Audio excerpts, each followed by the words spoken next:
Today I'm going to take a look at this article in reason.com.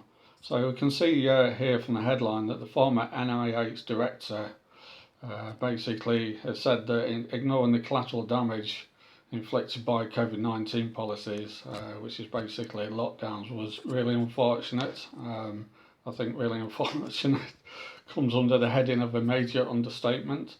So this is actually Francis Collins, who was the director of the National Institutes of Health during much of the pandemic. I think he was also science advisor as well to President Biden, I think in 2022. So we can see the article is basically making some reporting of what he'd said in there's actually a video. I'll put the URL in the description of a discussion where he makes all these admissions. So we can see here one of the admissions is that they weren't really considering the consequences of lockdowns. I mean, that's quite well, it's not surprising because many of us actually suspected this, but it's incredible though for somebody who's in public health to say this, given that public health is actually not just about one cause of death, but public health as a whole, and you should always certainly be looking at benefits and costs of a major intervention. I mean, especially given that lockdowns were totally unprecedented. So it goes on to mention his phrase about really unfortunate, not considering the collateral damage basically of the lockdowns. We go further down here. It says, if you're a public health person, you have this very narrow view of what the right decision is, and that is something that will save a life. It doesn't matter what else happens. Well, sorry, but public health is actually more than one particular cause of death and about saving one life. Because we can see further down, pardon me, he talks about the folly of attaching infinite value to a life saved by the lockdowns, and obviously you can't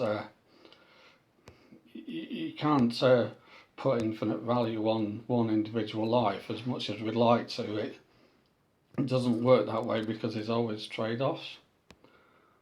So it goes on to talk about this in more detail, but I think the particularly interesting thing about this is, so this guy has made this admission, and that you would think therefore that the media, who were pretty much obsessed about COVID during the pandemic, would be quite interested in an admission about this now in retrospect.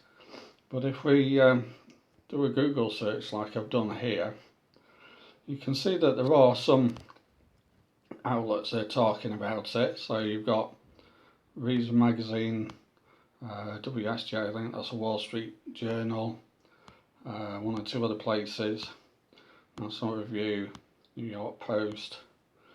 If we kind of go down here, there is a few places talking about it, but none of the kind of mainstream media in the States or elsewhere. So CNN, New York Times, in Europe we've got, in the UK we've got the BBC, Politico, and there's another media outlet.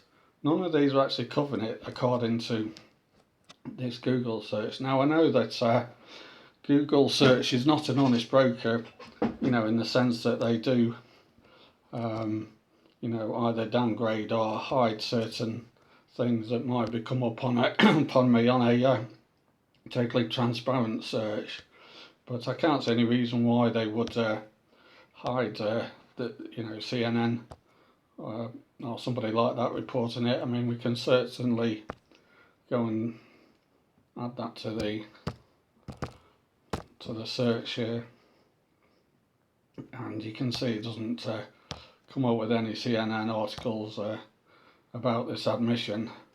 So I think this whole situation is very telling, actually, not just about Francis Collins and the kind of public health people that he was involved in who took this approach, but also a lot of the mainstream media who seem particularly uninterested in this.